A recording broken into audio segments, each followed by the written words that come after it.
214. Wa an Abi Hurairah radhiyallahu anhu qala, daripada Abi Hurairah radhiyallahu anhu qala, qala Rasulullah sallallahu alaihi wasallam, Nabi sallallahu alaihi wasallam bersabda, la yajzi, tidak memadai, waladun walidan, akan seorang anak, oleh seorang anak akan seorang ayah. Jadi walidan tu ayah, illa ayah mak dia lah, illa an yajidahum mamlukan, melainkan dia mendapati akan ayahnya. Domirhu tu kembali pada walid. Mamlukan, hal keadaan ayah dia itu jadi hamba. Dia jadi hamba. Fayashtariyahu, maka dia beli akannya, akan walid tadi. Dia beli ayah dia. Dia tengok ayah dia jadi hamba, dia beli ayah dia.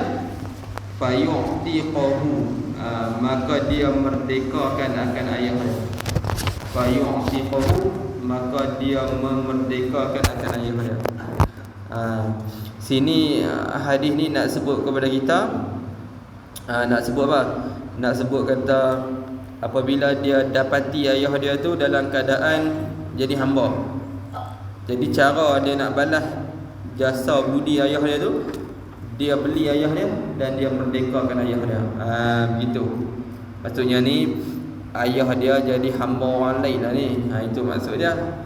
Tapi kalaulah contoh ayah dia jadi hamba dia beli ayah dia sendiri, dia tak tahu kata tu ayah dia beli, lepas beli sebulan 2 bulan baru dia tahu kata lah rupanya yang aku beli ni rupanya ayah aku sendiri. Contoh zaman dulu lah ni kan.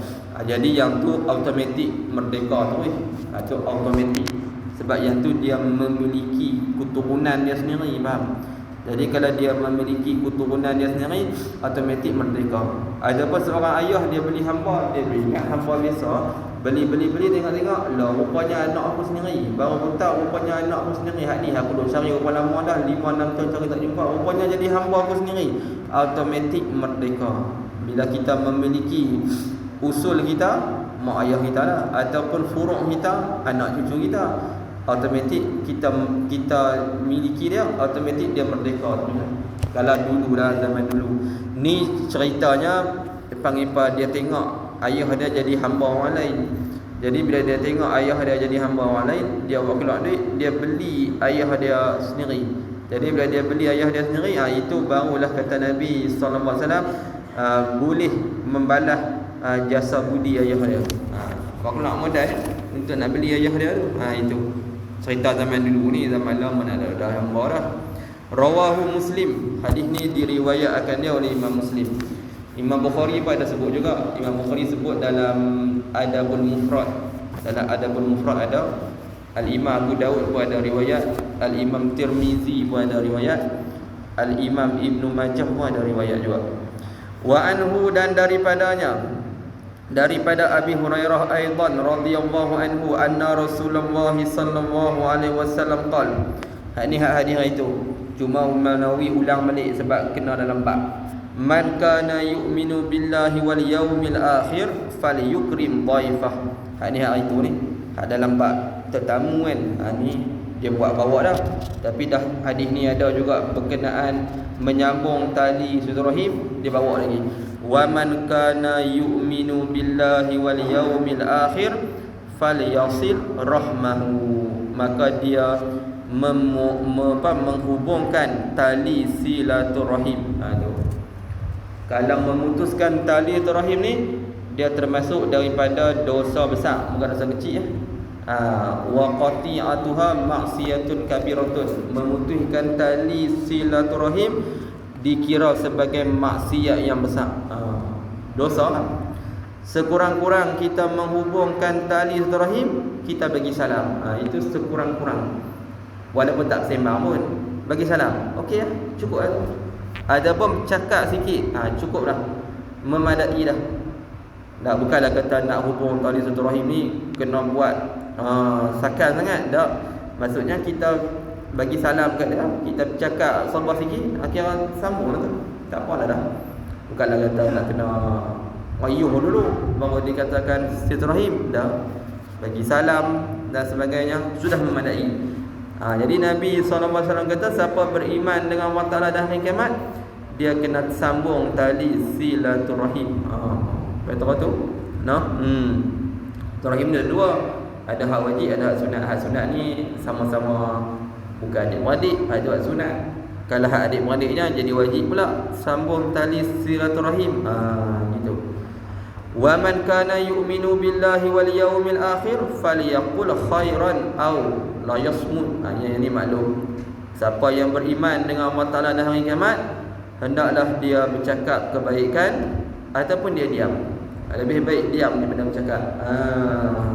Itu tak apa, kita dah baca dah sebelum ni, kita dah hurai dah hadis yang sama dalam bab yang sebelum ini. Diulang oleh Imam Nawawi sebab kena dengan bab ni lah, silaturahim. Muttafaqun alaih. Wa anhu, dan daripadanya, daripada Abi Hurairah lagi, radhiyallahu anhu qala Rasulullah sallallahu alaihi wasallam, inna Allah ta'ala khalaqal khalqa. Allah Ta'ala menciptakan makhluk. Khalqa dengan maksud al-makhluqa. Masdar bermakna ismil maf'ul. Khalqa dengan maksud al-makhluq. Allah Ta'ala menciptakan makhluk daripada tak ada kepada ada, dengan sifat kudrat dia. Tanjizi hadis kan, hatta iza faragha minhum, sehingga apabila Allah Ta'ala sempurnakan penciptaan daripada mereka. Mereka tu makhluk lah, al-khalqi tu. Faragha tu asal maksud selesai. Maksud selesai itu sempurnakanlah. Dah sempurnakanlah. Maksudnya Allah Ta'ala sudah menyempurnakan panggil penciptaan mereka tersebut. Kalau kita kata selesai, kita ada rasa macam Allah Ta'ala ni sibuk macam kita. Faham tak? Sebelum ni Allah Ta'ala banyak kerja, kita Allah Ta'ala selesai, jadi hilang kerja tu. Jadi takut terbayang tu. Takut terbayang kata Allah Ta'ala macam kita juga. Kita banyak kerja, kita selesai. Jadi macam nak sama dengan makhluk pula. Sebab itu maksud faragha situ dengan maksud menyempurnakan. Itu lebih sedap. Terjemah lagu tu lebih sedap daripada terjemah dengan kalimah biasa tadi tu. Jadi sehingga apabila Allah Ta'ala selesai daripada Allah Ta'ala sempurnakan kejadian makhluk tadi, makhluk semualah Allah Ta'ala buat, qamat rahimu, nescaya berdirilah oleh sifat silaturahim. Rahimu tu sifat silaturahim, berdirilah oleh rahim. Bukan orang nama rahim. Rahim ni maksudnya sifat silaturahim tu berdiri. Tak tahulah Allah Ta'ala buat dia lagu bagi jadi dia jadi berjisim ke, jadi dia satu benda yang jadi macam benda lah, benda jadi orang ke, Allah Alam. Sifat tu rahim tu kalau ikutnya hubungan tu rahim, dia tu kalau bahasa mudahnya dia bukan benda berjisim kan. Jadi mungkin Allah Ta'ala jadikan dia tu jadi berjisim dan sebagainya. Wallahu a'lam. Tapi dalam hadis sebut macam tu, qamat rahimu, berdirilah oleh sifat rahim. Hadza maqamul a'is bika minal qati'ah, dia kata. Inilah tempat orang yang berlindung dengan engkau daripada memutuskan silaturahim, daripada memutuskan silaturahim. Dia kata ini tempat orang yang ambil berat berlindung daripada sifat memutuskan silaturahim. Tempat tu dia itulah silaturahim tu. Ini untuk orang yang jaga daripada memutuskan silaturahim. Nombor satu tu dia kata dah, nombor satu haza maqamul a'is ai maqamul multaji'i ilaika, tempat orang yang multaji. Multaji ni orang yang berlindung kepada engkau, ya Rabbi, min qati'ati rahmi, daripada memutuskan tali rahim. Bermaksud sifat rahim itu seolah-olah macam satu kawasan yang orang yang dia tak mau memutuskan tali rahim duduk di situ. Dia duduk di situ, dia duduk di kawasan yang orang yang tak mahu memutuskan tali rahim, dia duduk situ. Jadi Silaturahim kata ini tempat kawasan aku. Kawasan orang yang main duduk sini, dia tak mahu memutuskan tali rahim. Itu kawasan aku. Itu maksudnya. Jadi rahim tu kata begitu. Qala na'am, berkatalah, berfirmanlah oleh Allah Ta'ala, na'am. Allah kata ya. Amma tardaina an asila man wasalaka wa aqta'a man qata'aka. Allah Ta'ala kata ya, boleh. Adakah engkau reda an asila man wasalaki? Dia buat dengan ki muannas. Man wasalaki, adakah engkau reda untuk aku hubungkan orang yang menyambung akan dikau, menyambung sifat rahim. Wa aqta'a man qata'aki, dan aku potongkan, aku putuskan orang yang memutuskan akan dikau. Potong ni maksudnya apa? Aku tak bagi rahmat kepada orang yang memutuskan tali rahim. Mureda tak wahai sifat rahim? Kalau aku hubung orang yang menghubungkan dengan dikau, aku hubung tu dengan maksud aku bagi rahmat kepada dia. Dan aku potong orang yang memotongkan akan dikau. Orang yang potongmu, aku potong dia. Dia potong hang, aku potong dia balik. Maksudnya dia potong rahim, aku potong dia balik. Dengan maksud aku tak bagi rahmat kepada dia. Mu reda apa tak reda? Tu kata Allah Ta'ala kepada Silaturahim. Hang reda apa tak reda gitu? Qalat, berkatalah oleh rahim. Rahim tu kata bala, dia kata bahkan yang ni aku reda. Qala, berkatalah oleh Allah Ta'ala fazalika laki, itulah untuk engkau. Kata Allah Ta'ala itu aku bagi special kan. Siapa yang buat kat hang, aku buat kat dia balik. Kalau depa buat baik kat hang, aku buat baik kat dia. Kalau depa buat jahat kat hang, aku pun buat jahat kat dia. Itu maksud. Bahasa mudahnya nak faham tu Maksudnya Allah Ta'ala umpamakan sifat rahim tu macam satu benda yang bila kita buat tak elok kepada dia, dia terkesan dengan benda tu, Allah Ta'ala balas balik kat kita. Berat ni nak memutuskan tali rahim ni, jangan main-main ni. Benda berat, benda yang serius. Sampai kan Allah Ta'ala kata aku bagi rahmat orang yang buat baik kan, aku bagi azab dekat orang yang buat jahat kan. Bahasa mudahnya macam tu. Qala fadzalika laki.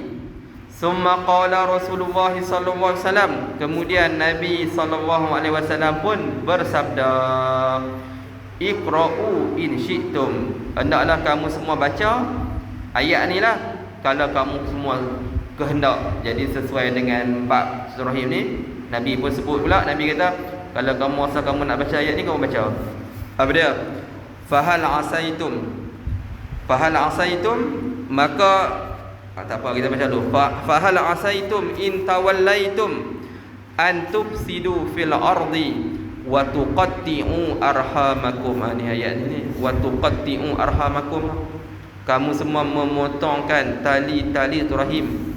Ulaikal ladzina la'anahumullah, mereka itulah orang-orang yang Allah Ta'ala laknat. Laknat ni Allah Ta'ala jauhkan rahmat. Fa asammahum, Allah Ta'ala pekakkan mereka. Wa a'ma absarahum, dan Allah Ta'ala butakan mata-mata hati mereka. Mata-mata hati mereka. Cuba tengok nombor 3. Fahal asaitum in tawallaitum an tufsidu fil ardi al-ayata. Ini dia tafsir dia. Wal makna la'allakum, barangkali kamu semua, in a'radtum, jikalau kamu semua berpaling anil Islam. Tu antarji'u ilal fasad, kamu semua kembali kepada ifsad, kepada buat buruk, fil ardi bil ma'asi, pada muka bumi dengan maksiat, wa qata'il arham, dan juga memutuskan tali rahim. Ayat tu sebut tu. Maksudnya kalau kamu berpaling daripada Islam dengan maksud kamu kembali buat maksiat atas muka bumi dan kamu memutuskan tali rahim. Nak ambil tang qata'il arham tu. Bukan nak ambil sangat tang ifsad fil ardi tu. Kalau ikut memutuskan tali rahim ni pun termasuk daripada dosa juga. Tapi Allah Ta'ala sebut asing. Maksudnya kalau ikut maksiat tu termasuk tak juga dalam memutuskan tali rahim? Termasuk. Tapi yang Allah Ta'ala sebut asing. menandakan menghubungkan tali silaturahim itu benda besar, bukan benda kecil. Allah Ta'ala sebut sekali, Allah Ta'ala sebut asing pula. Macam kita sedia maklum, Allah Ta'ala sebut dalam Quran, pada malam Qadar turunlah Jibril dan para malaikat. Kalau ikut Jibril itu pun tergolong daripada malaikat juga. Sebut malaikat sudahlah. Kenapa sebut Jibril asing? Sedangkan dia pun datang daripada malaikat. Allah Ta'ala sebut macam tu sebab Allah Ta'ala nak beritahu specialnya Jibril ni. Sampaikan nama dia aku sebut asing berbanding kawan-kawan dia hak lain tu, malaikat-malaikat hak lain tu. Nak kata specialnya Jibril. Sama juga yang ni. Maksiat tu termasuklah juga memutuskan tali silaturahim. Tapi Allah Ta'ala sebut asing tali silaturahim. Nak kata silaturahim ni benda special. Nak memutuskan dia tu tak boleh. Walaupun termasuk juga daripada maksiat tu kan. Wa haula'i hum matruduna min rahmatillah. Mereka itulah orang-orang yang dihalau daripada rahmat Allah Ta'ala. Allazina la yasma'una wa la yafhamun. Yang mana mereka dengar, mereka tidak dengar dan mereka tidak faham. Itu tafsiran ayat tadi lah.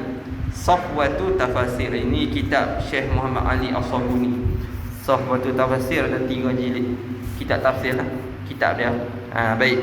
Jadi Nabi SAW kata, kalau kamu nak baca, kamu baca ayat ni. Sesuailah dalam bab memutuskan tali silaturahim. Allah Ta'ala pekakkan mereka tu dengan maksud mereka tak mau dengar benda hak betul. Allah Ta'ala butakan mata mereka itu dengan maksud mereka tak dapat jalan hidayah. Walaupun mata mereka pun celek dan sebagainya kan.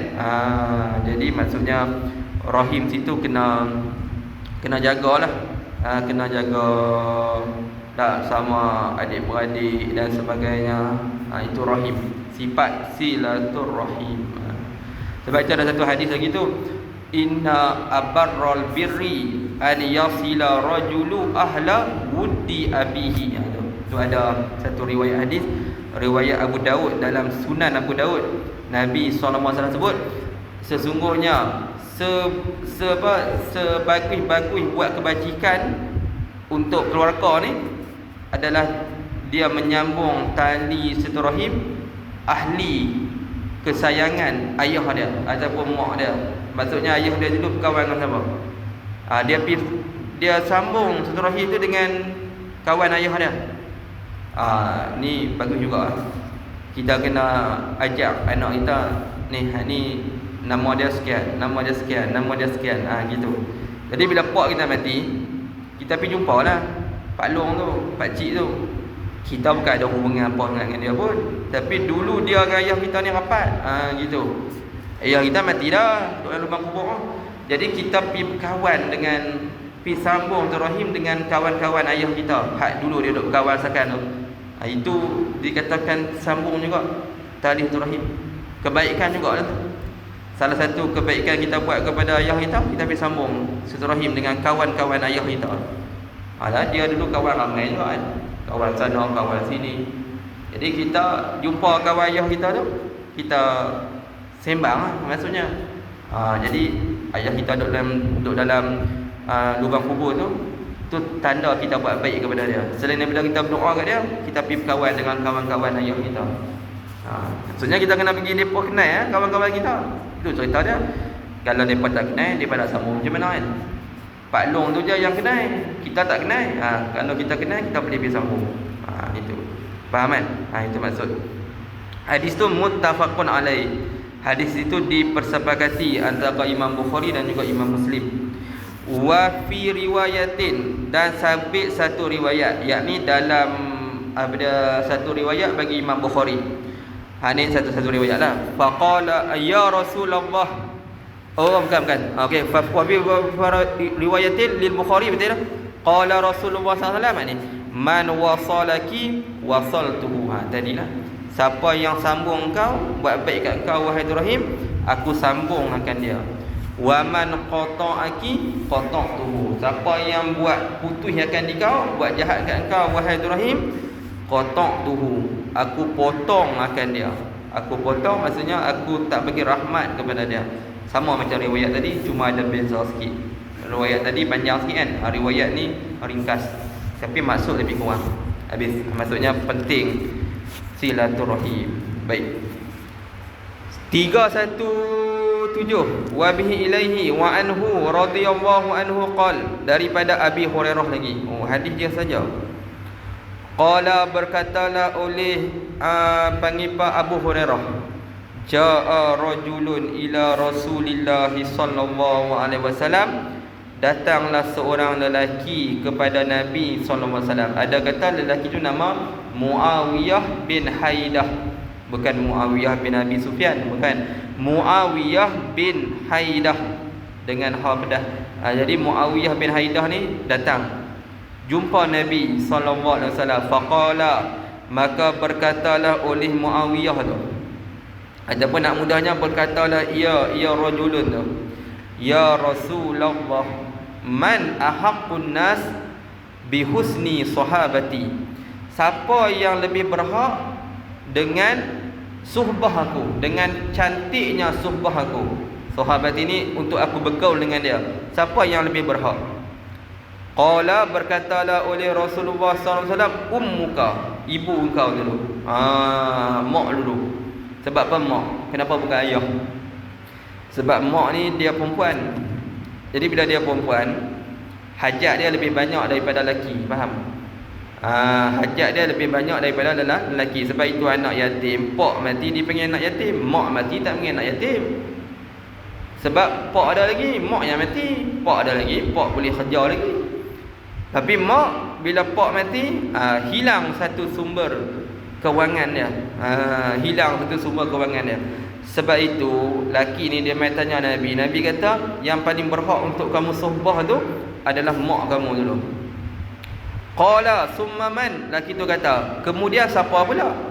Qala, jawab Nabi SAW, ummuka, mak kau lagi. Mak seorang je, mana ada orang ada mak dua orang, kecuali mak tiri. Tapi mak kandung seorang je. Tapi Rasulullah ulang 2-3 kali nak sebut kata panggil apa, mak juga, mak juga, mak juga. Macam tu. Faham? Qala summa man, kemudian berkatalah oleh Nabi, oleh rajulun tadi, kemudian siapa pula wahai Rasulullah? Qala ummuka. Nabi kata, domir qala tu kembali pada Nabi, mak kamu lagi. 3 kali Nabi ulang. Qala summa man, kemudian berkatalah oleh rajulun tadi, summa man, kemudian siapa pula? Barulah Rasulullah jawab, qala abuka, jawablah oleh Nabi SAW. Lepas tu barulah bapak kau. Bapak tu 3 kali lepas Nabi ulang, baru Nabi sebut ayah. Sebab ayah ni dia laki. Jadi bila dia laki, dia lain sikit, tenaga dia lain dan sebagainya kan. Dia beza. Tapi kalau perempuan tu beza. Sebab itu Nabi ulang 3 kali berkenaan suhbah lelaki tersebut. Maksudnya situ menunjukkan darajat mak tu lebih besar daripada darajat ayah dalam bab ni lah. Dalam bab apa? Dalam bab suhbah tu. Dalam bab suhbah. Sebab itu anak-anak ni kalau mak ayah dia bercerai, kebanyakannya dia ikut mak. Dia tinggal pak dia. Tapi mak dia tak, janganlah pula kata hampa jangan nak pergi tengok pak hampa. Tu tak betul pula. Tak boleh lah tu. Depa nak pergi tengok pak depa ikut suka dia lah. Apa masalahnya? Kita nak halang tak boleh halang. Setengah mak ni dia halang, hanya kalau pergi tengok pak hang lah. Janganlah macam tu. Yang hang bercerai tu dengan pak dia, bukannya dia bercerai dengan pak dia. Hang kena pergi bagi lagi, dia pergi jumpa pak dia. Tapi kebacaannya ikut mak. Dalam bab harbanah pun, penjagaan hak anak yang belum balik, bila berlaku perceraian, orang akan bagi, hakim ni asalnya dia akan bagi kepada mak. Mak yang akan jaga anak tu. Kecuali kalau mak tu semayang pun tak, yang tu hakim tak bagi kat mak, hakim bagi kat ayah, ayah jaga. Ataupun mak tu lepas-lepas tu dia pergi berkahwin dengan lelaki lain, tiba-tiba dia tuntut hak penjagaan anak. Bila dia tuntut hak penjagaan anak, hakim akan tengok, kebiasaannya hakim akan bagi kepada ayah, ayah yang akan jaga. Sebab mak pergi kahwin dengan orang lain lah, kebiasaannya lah, kebiasaannya. Tapi hak tu kerja hakim. Tapi kaedah dia begitu, asalnya mak yang akan jaga. Kalau dalam bab hak penjagaan anak, mak lah, kecuali kalau ada sebab-sebab tertentu lah. Sebab itu Nabi sebut macam tu kan. Muttafaqun alaih, hadis ni pun Bukhari dan Muslim. Wa fi riwayatin, dan sabit dalam satu riwayat, riwayat Imam Muslim. Riwayat situ riwayat Imam Muslim. Ya Rasulullah, man ahaqqu bi husni suhbah, sama macam tadi je maksud. Qala ummuka, Nabi kata mak engkau, summa ummuka, yang ni Nabi jawab terus 3 kali. Yang tadi dia tanya Nabi jawab, dia tanya Nabi jawab. Yang ni Nabi ulang 3 kali. Summa abaka, kemudian barulah bapa engkau. Summa abaka, kemudian barulah bapa engkau. Lepas tu summa adnaka, kemudian yang paling hampir dengan kau, yang paling hampir dengan kau. Maksudnya hak dekat dengan kita pula. Maksudnya adik-beradik apa semua tu lah. Tapi ibu tu 3 kali. Ibu tu 3 kali. Baik. Hadis 318. Wa bi ilaihi wa anhu radhiyallahu anhu, daripada Abi Hurairah radhiyallahu anhu anin Nabi sallallahu alaihi wasallam, raghima anfun. Raghima ni bahasa mudahnya hidung kena tanah, bahasa mudah lagi malang. Summa raghima anfu macam, kemudian malang lagi. Summa raghima anfu, malang. Asal masuk raghima ni maksudnya hidung kena tanah. Tapi takkan nak terima gitu. Hidung kena tanah. Jangan tak gitu. Maksudnya malang lah. Siapa dia malang ni? Man adraka abawaihi, siapa-siapa yang dia mendapat akan 2 mak ayah dia indal kibari, ketika mak ayah dia dah tua. Ahadahuma au kilahuma, dia dapat salah seorang daripada mak ayah dia, maksudnya seorang mati seorang hidup lagi. Au kilahuma bukan kilahuma, ataupun kedua-duanya masih hidup dalam usia yang sudah tua. Falam yadkhulil jannata, maka dia tak boleh masuk dalam syurga. Maksudnya dia ada mak ayah dia tua, dia tak boleh cari pahala melalui sumber tu. Jaga orang tua ni payah. Banyak kita kata apa, songeh dia. Hak tu tak kena, hak ni tak kena, tapi kena sabar. Macam mak saya duk jaga tu. Dia ada lah juga orang tua kan, dia punya itu ini dan sebagainya, tapi kena sabar.